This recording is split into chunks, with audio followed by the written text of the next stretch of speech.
बालक 1 2 3 4 5 6 नहीं बल्कि 32 शुभ लक्षणों से युक्त है। जैसे ही बालक को देखा है, माताओं बहनों, अभी वो बालक कितने दिन का है? 5 दिन का। बालक के जन्म का, सिद्धार्थ के जन्म का 5वां दिन है।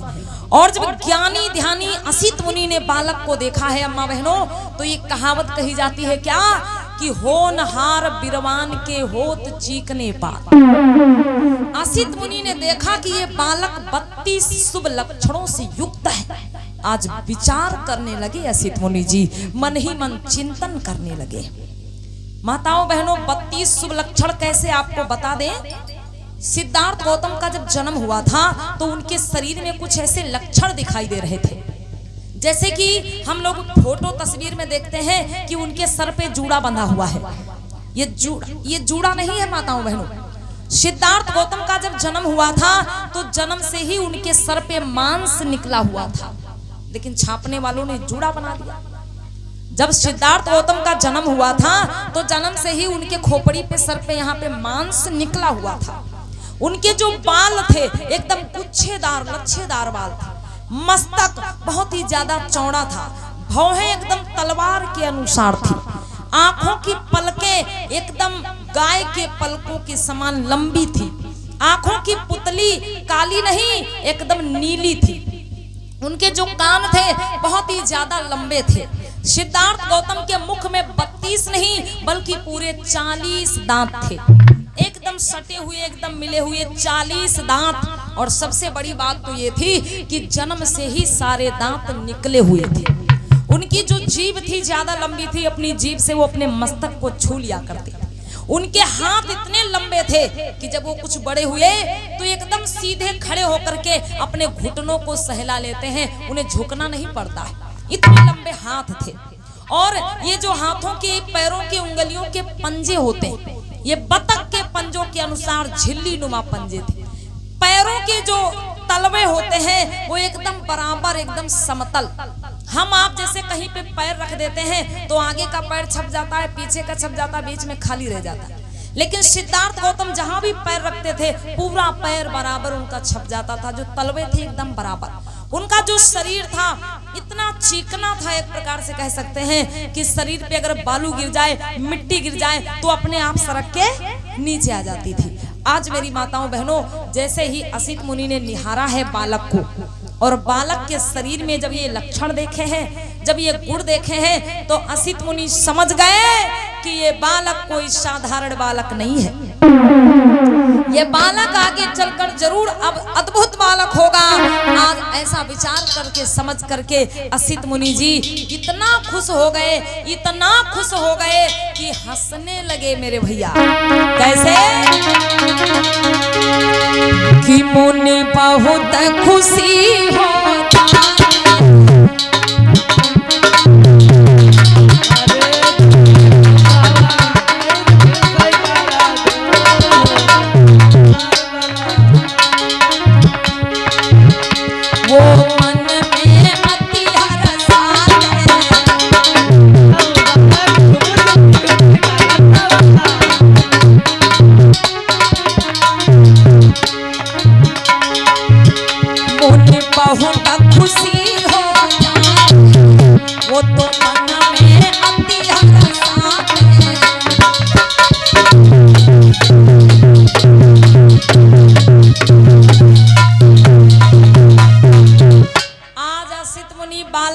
देखते हैं और मन में विचार करके आज इतना खुश हो गए, इतना खुश हो गए मेरे भैया कि जोर जोर से हंसने लगे। बोली तथागत बुद्ध की। बाबा की देख लो बाबा, लूर लूर क्यों से गाड़ा बाबा क्यों से। आज जैसे ही राजा शुद्धोधन ने देखा कि असित मुनि जी मेरे बालक को देख के हंस रहे हैं, खुश हो रहे हैं, अरे इसका मतलब मेरा बालक बड़ा भाग्यशाली होगा। मंत्री जी, जी महाराज, देखो असित मुनि जी मेरे पुत्र को देख करके कितना खुश हो रहे हैं। का महाराज देख लो बाबा की। बाबा बाबा धीरे धीरे क्यों थे काड़ा। मंत्री जी, हाँ महाराज, इसलिए मुझको ऐसा लग रहा है कि मेरा पुत्र बड़ा सौभाग्यशाली होगा। हाँ महाराज, सौशाली हुई है। चुप! मैं क्या कह रहा हूँ? मेरा बालक बड़ा सौभाग्यशाली होगा और तुम बता रहे हो सौशाली हो। ये कौन सी बात है? बालक, आपका बालक सौभाग्यशाली होगा। हाँ सौभाग्यशाली होगा है महाराज। हाँ हाँ, अब हम सीख ले कहा महाराज। हाँ ठीक है। आज मेरे भैया असित मुनि जी कुछ देर तो खुश रहे, हंसते रहे, मन में चिंतन मनन विचार करते रहे। और फिर क्या हुआ है अम्मा बहनों, असित मुनि जी ने दोबारा बालक को देखा है। आज असित मुनि दोबारा बालक को देखते हैं और जैसे ही मेरे भैया दोबारा बालक को देखा और फिर अपने बूढ़े जर्जर शरीर को देखा। और जब अपने बूढ़े जर्जर शरीर को देखा है, बस उसी समय असित मुनि जी उदास हो गए। अचानक सर झुका के बैठ गए और इतना उदास हुए कि वो रोने लगे। अब जब असित मुनि जी रोने लगे तो राजा शुद्धोधन भयभीत हो गए, डर गए कि अरे ये अभी तो मेरे बेटा को देख के हंस रहे थे, अचानक ये रोने लगे। अरे ऐसा क्या हो गया, मैंने तो कुछ कहा भी नहीं, ऐसी कौन सी बात हो गई? असित मुनि जी रोने लगे। मंत्री जी जाओ रानी महामाया को महलों में भेज के। आज राजा शुद्धोधन ने हाथ जोड़ लिए और विनती करके बोल पड़े हैं कि हे मुनिवर, अरे ऐसी कौन सी गलती हो गई मुझसे? अभी तो आप हंस रहे थे लेकिन अचानक आप रोने लगे, क्या कारण है?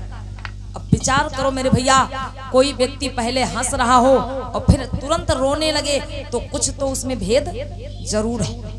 असित मुनि से जब राजा शुद्धोधन ने पूछा है तो असित मुनि ने एक बात कह डाली कि हे राजन, हाँ, अरे मैं क्यों हंसा और क्यों रोया, आप इस बारे में ना पूछें, ना जाने तो ठीक ही होगा राजन। नहीं मुनिवर, आप बता ही दीजिए क्योंकि मुझे बहुत ज्यादा चिंता हो रही है। अब राजा शुद्धोधन को भैया चिंता हो गई कि कहीं मेरे पुत्र पर कोई मुसीबत तो नहीं आने वाली है। ये असित मुनि जी पहले मेरे बेटा को देख के हंसे और फिर रो दिए, इसका क्या कारण है? तो बोल पड़े हैं असित मुनि जी से राजा शुद्धोधन, और क्या बोले हैं सुनिए मुनिवर। कि भ्रम हुआ मुझे क्यों हंसिया, इसका कारण बतना।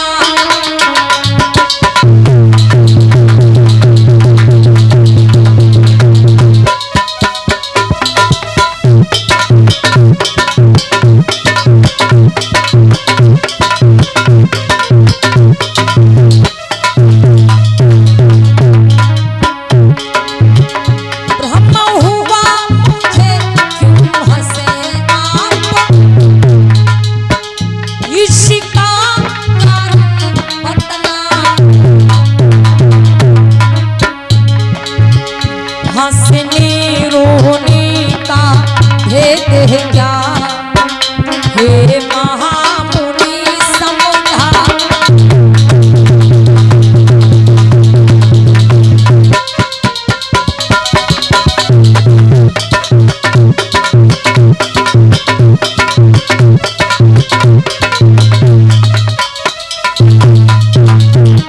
हे मुनिवर,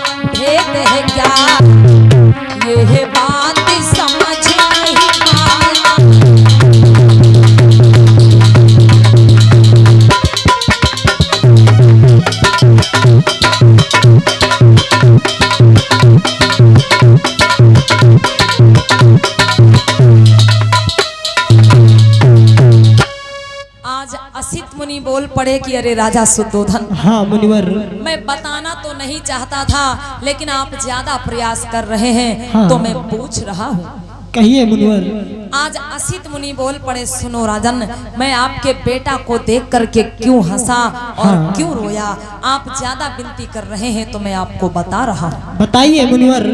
आज असित मुनि क्या बोले, सुनो राजा शुद्धोधन, कि ये पुत्र आपका है राजन, और चक्रवर्ती भूप कहाएगा। ऐ राजा शुद्धोधन, मेरा अंतर्मन कह रहा है कि आपका बालक अगर महलों में रहेगा तो बहुत बड़ा राजा बनेगा, चक्रवर्ती सम्राट बनेगा। हे मुनिवर, हाँ, जब मैं राजा हूँ तो मेरे न रहने के बाद मेरा बेटा राजा ही तो बनेगा। इसमें हंसने और रोने की बात कहाँ से आ गई? देखिए, सन 1950 के पहले की व्यवस्था थी कि राजा के घर में राजा जन्म लेता और नौकर के घर में नौकर। ये व्यवस्था थी कि राजा का बेटा राजा बनता और नौकर का बेटा नौकर। लेकिन धन्य है बाबा साहेब भीमराव अंबेडकर, जिन्होंने भारी संघर्ष करके आज हर किसी को राजा बनने का मौका दे दिया। पहले की ये व्यवस्था थी कि जो बालक रानी के पेट से जन्म लेगा वही राजा बनेगा, लेकिन अब रानी के पेट से जन्मा बालक नहीं, बल्कि आप लोगों की ओट से व्यक्ति राजा बनता है। ये देन है बाबा साहब भीमराव अंबेडकर की। बोलिए बाबा साहेब अमर रहे।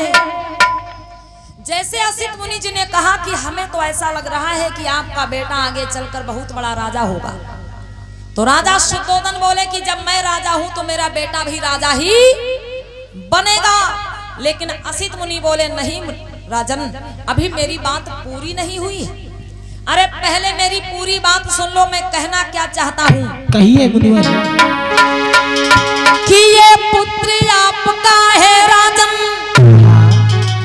और चक्रवर्ती भूप कहाएगा। बहुत अच्छी बात है मुनिवर। यदि भूप नहीं बन पाया तो बैरागी हो जाएगा। ये आपका कह रहे हैं मुनिवर।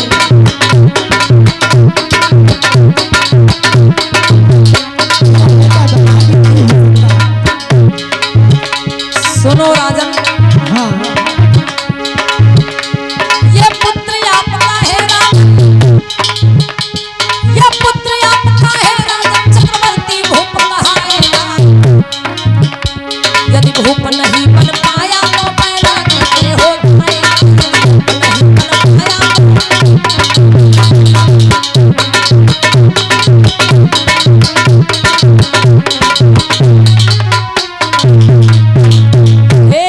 शुद्धोधन, हाँ मुनिवर। मेरा अंतर मन कह रहा है, मेरा आंतरिक अनुमान कह रहा है, मुझे ऐसा लग रहा है कि आगे चलकर आपका बालक महलों में रहा तो बहुत बड़ा राजा होगा, और किसी कारण से अगर ये महलों को छोड़ के चला गया तो सन्यासी बैरागी होकर बुद्ध बन जाएगा। नहीं मुनिवर, ऐसा नहीं हो सकता।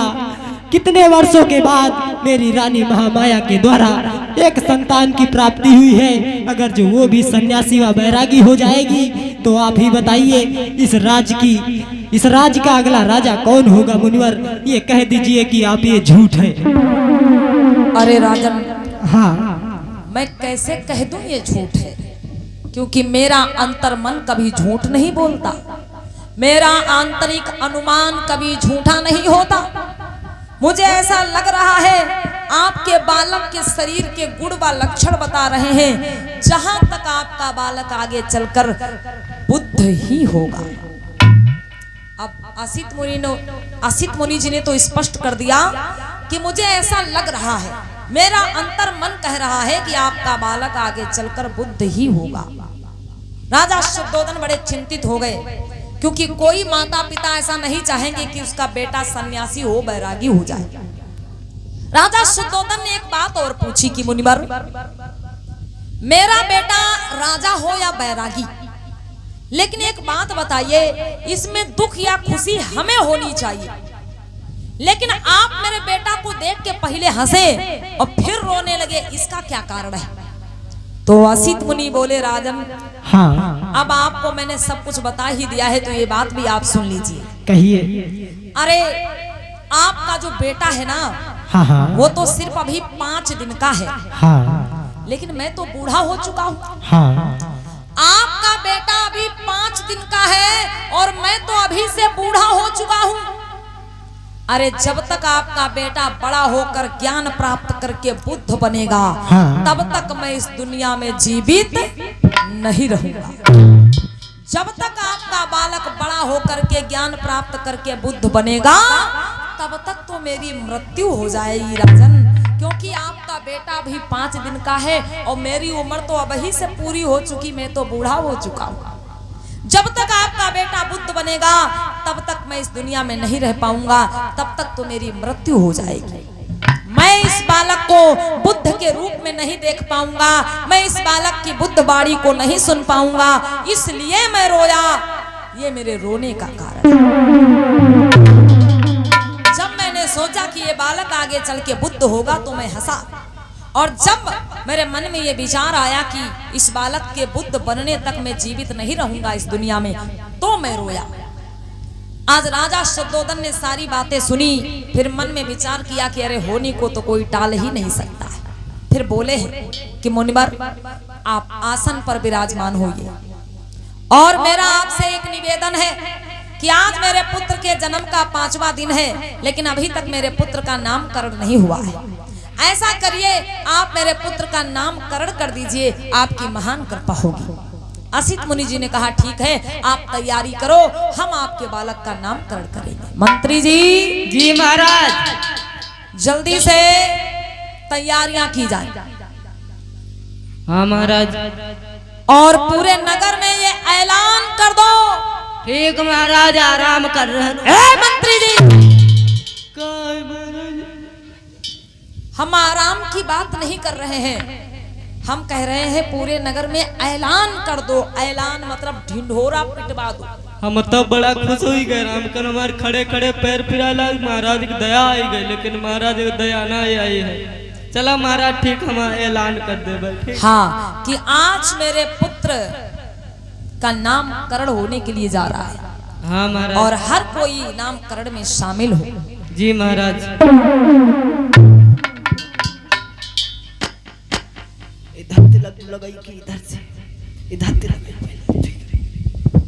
ऐलान ऐलान ऐलान। सभी कपिलवस्तु राजवासियों को सूचित किया जाता है कि जो महाराज शुद्धोधन को पुत्र रत्न की प्राप्ति हुई थी, उसका आज 5वां दिवस, और 5वें दिवस ही बहुत दूर से आए हुए संत असित मुनि जी के द्वारा उस बालक का नामकरण होने के लिए जा रहा है। तो सभी कपिलवस्तु राजवासियों को सूचित किया जाता है कि नामकरण में अवश्य भाग ले, और महाराज ने भंडारे की व्यवस्था की है। उसमें उमा जानती का मिली चाउमीन, बर्गर, बतासा, और फिंगर, पिस्ता, और भैया अब दादी तुम जरूर आए हो, तुम्हारे लिए स्पेशल हम 6 लग रसगुल्ला बनवाई। हाँ, दादी के लिए हलवा बनवायो, तब तो दादी खाई पाइए। हलवा ना, दादी के लिए रसगुल्ला हलवा सब बनवाए, डबल मिली। दादी आयो जरूर। जब पूछो दादी आई है।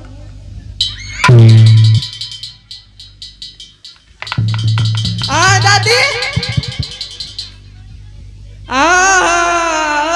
दादी कहते हैं पानी आएगा, मम्मा पानी आएगा। दादी दादी आएंगी सोहर। हे दादी, आई हो आई हो जाई का है। देखो दादी धीरे धीरे बेने की डाढ़ी मत्ती।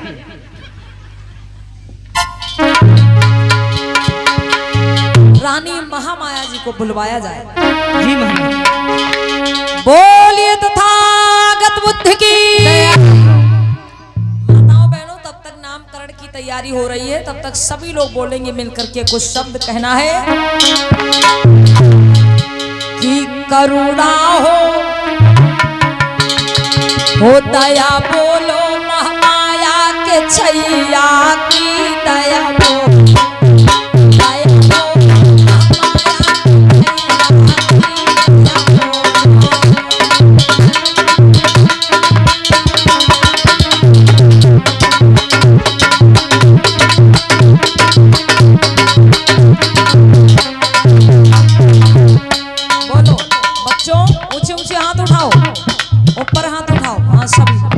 और तालियों के साथ बोलो, कहना है दया बोलो, ए दया बोलो महामाया के छैया की दया बोलो महामाया के छैया की दया बोलो।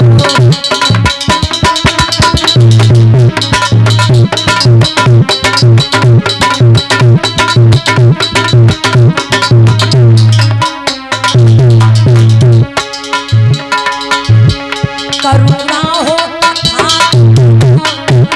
करुणा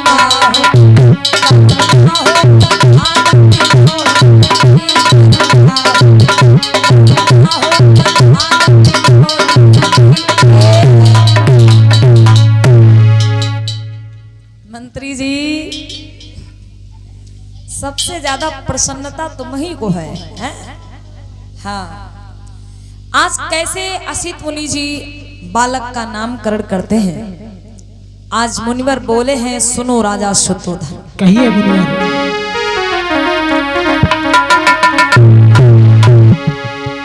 कि यह पुत्र आपका है राजन, ही की ज्ञानी पुरुष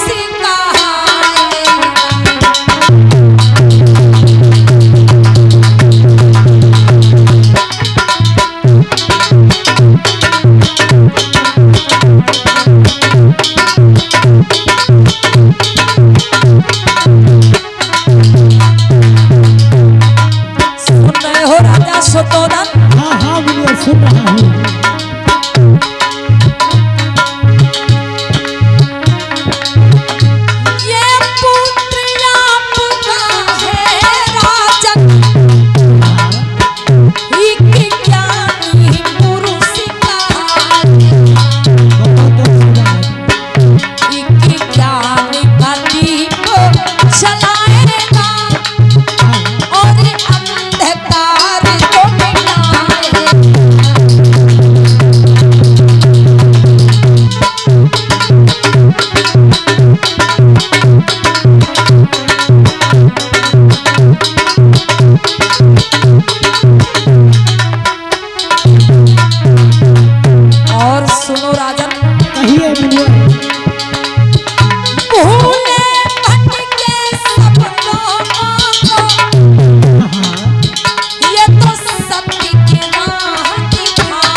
असित मुनि जी ने क्या कहा है कि एक ज्ञान का दीप जलाएगा और अंधकार को मिटाएगा। भूले भटके सब लोगों को ये सत्य की राह दिखाएगा। दीन दुखी सब लोगों को अपने हृदय से लगाएगा। सब अर्थों को ये सिद्ध करे, इसलिए सिद्धार्थ कहा। हे राजा, हाँ। आज मैं इस पुत्र का नाम रख रहा हूँ सिद्धार्थ गौतम। सभी अर्थों को सिद्ध करने वाला पावन नाम सिद्धार्थ गौतम पड़ेगा इस बालक का। ठीक है मुनिवर, आज से मेरी कपिल वस्तु की जनता मेरे पुत्र को सिद्धार्थ गौतम के नाम से ही पुकारेगी। हाँ, आज राजा शुद्धोधन और रानी महामाया जी ने प्रणाम किया है मुनिवर को। मुनिवर को मेरा प्रणाम स्वीकार हो। जय और मंगल हो, जय और मंगल हो। राजमंत्री जी महाराज, बहुत ही प्रेम सम्मान के साथ में मुनिवर को दरबार के बाहर तक भेज के आना है आपको। ठीक महाराज, आप जाओ, हम प्रेम सम्मान के साथ। बाबा बोलो बेटा। हमारा नाम रख दो बाबा जी। आपका नाम कुछ है नहीं अभी तक? अरे है तो नाम, हम अपने नाम से बड़ा परेशान है बाबा। क्या नाम है? बैठो तो बताइए। तुम्हें बैठा ही तो था इतनी देर से। अरे हमारा नाम है, बैठो तो बताइए बाबा। ये नाम किसने रखा था? अरे कहा बताई, कहने रखे रहा वही हमारे नानी की नानी रखे ना। तो तुम्हारे जन्म के समय तुम्हारी नानी की नानी जिंदा थी? हाँ, हमारी नानी 150 साल बाद मरी है, नानी की नानी। अच्छा, और का चलिए फिर भी नाम आपका बहुत अच्छा है। अच्छा, हाँ, ये नाम तुम पे सूट करता है। जो हमसे नाम पूछा तो मौका बताई, बैठो तो बताई, तब बैठ जाते। हम बड़ा परेशान रहे। कोई बात नहीं, ये नाम बहुत अच्छा है। अच्छा ठीक है बेटा, अब मैं चल रहा हूँ। ठीक जय और मंगल हो। बाबा, बात तो दिए जाओ, तुम तो एकदम भागे जाते हो बाबा।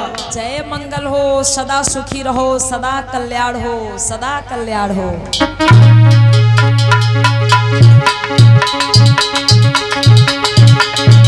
प्रेम शबली तथागत बुद्ध की।